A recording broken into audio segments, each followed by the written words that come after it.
The following contains spoilers for the upcoming season of Game of Thrones. Hey guys, today I'm going to explain you who Azor Ahai is and which character it could be in TV show. Okay, I am aware that most of you watched only TV show, while a lot of you didn't read the book, so for all of you and of course for all of you that are not introduced with Azor Ahai and his legendary story. Let me first tell you a little bit about Azor Ahai and then I'll focus on rebirth of Azor Ahai and which character it might be. Azor Ahai was a legendary hero who wielded a burning sword called Lightbringer.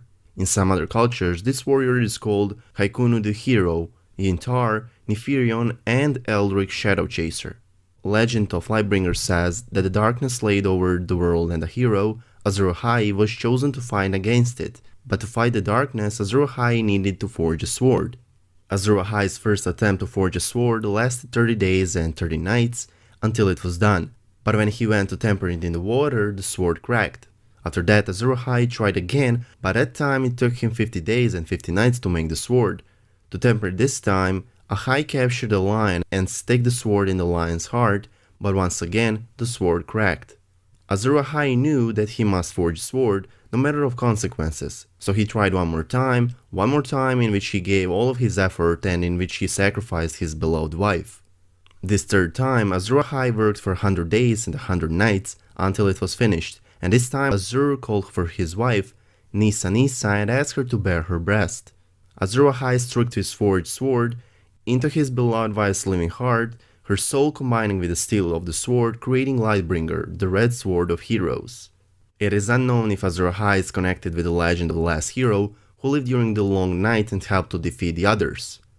However, according to prophecy, in ancient books of Ahai from over 5,000 years ago, Azor Ahai will be reborn again, when an evil called darkness descends upon the world. It's said that wielding Lightbringer once again, Azor Ahai will stand against the others, and if he fails, the world fails with him. According to prophecy, these are indicators of the coming of Azor Ahai. Let's start with those indicators. After a long summer, when the stars bleed and the cold breath of darkness falls heavy on the world, he, Azor Ahai, shall be born again amid smoke and salt.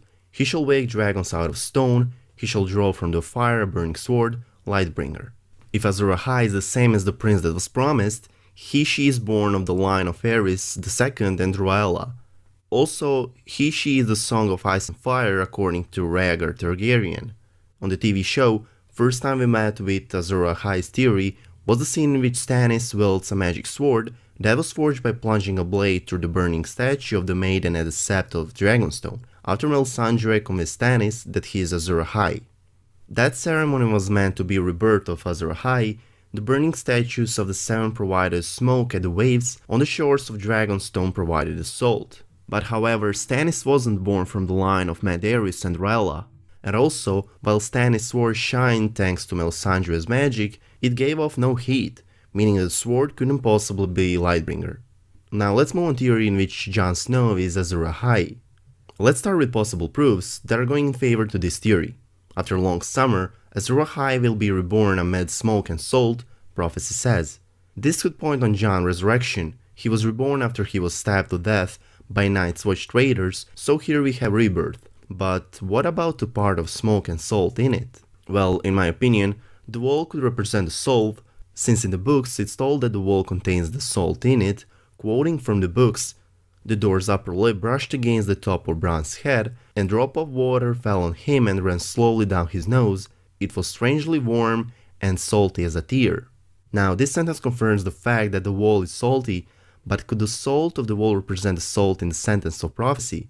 Well, in my opinion, it could. Now, let's try to solve the smoke part in it. Since the prophecy says that Azor Ahai will be reborn amid smoke and salt, well, the smoke part also came true.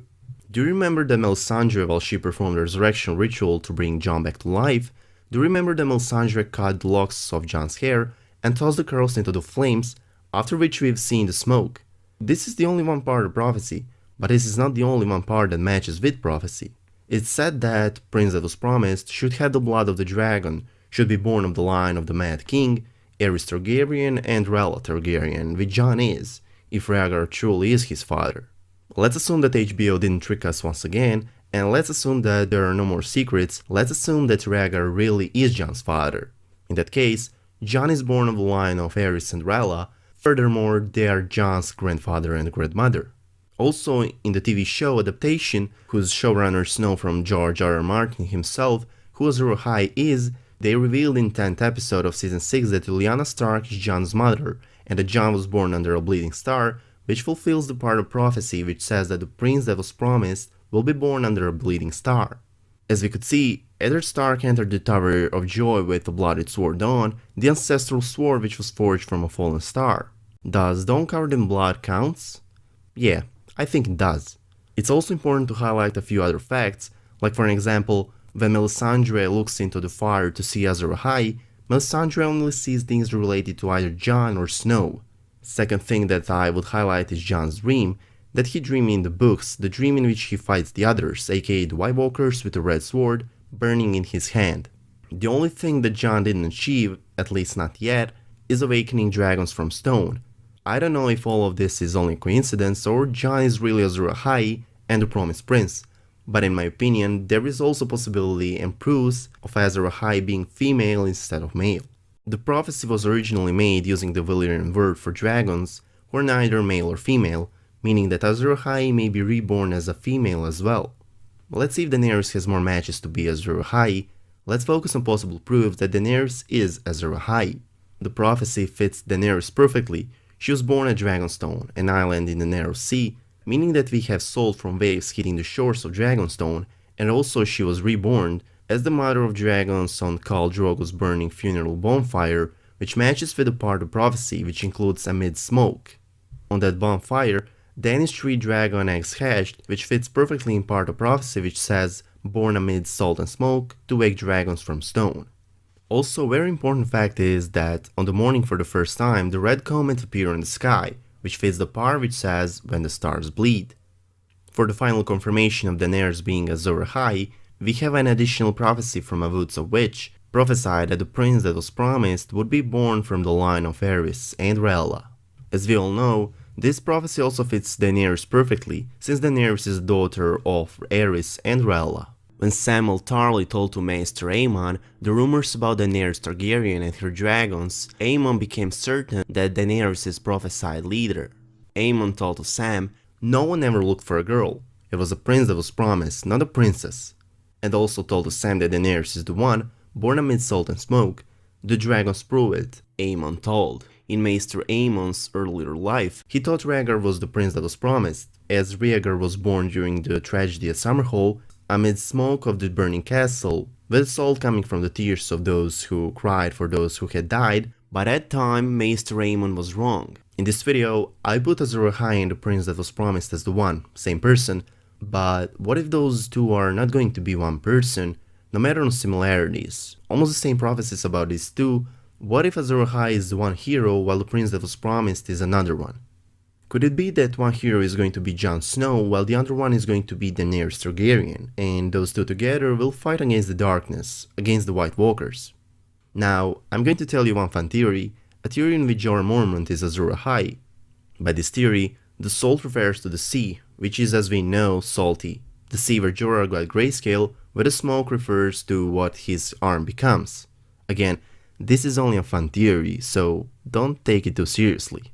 As the theory goes, the part of prophecy which says awakening dragons from the stone is by this theory fulfilled with the fact that Jorah protected dragon eggs from Viserys, and by that, Jorah is credible for eggs being hatched. By this theory, Jorah will figure out that Daenerys is too obsessed with becoming queen and with avenging her family, while Jon needs her armies and dragons to support the Great War in the north. In this theory, George R.R. Martin, along with Dan and Dave, tried to convince us that Jorah would never betray Daenerys, but eventually he will. Apparently, Jorah is going to realize that the White Walkers must be stopped, and the only way to gain Dany's army's support is to do unimaginable, to kill Daenerys in favor to save Westeros from the Long Night.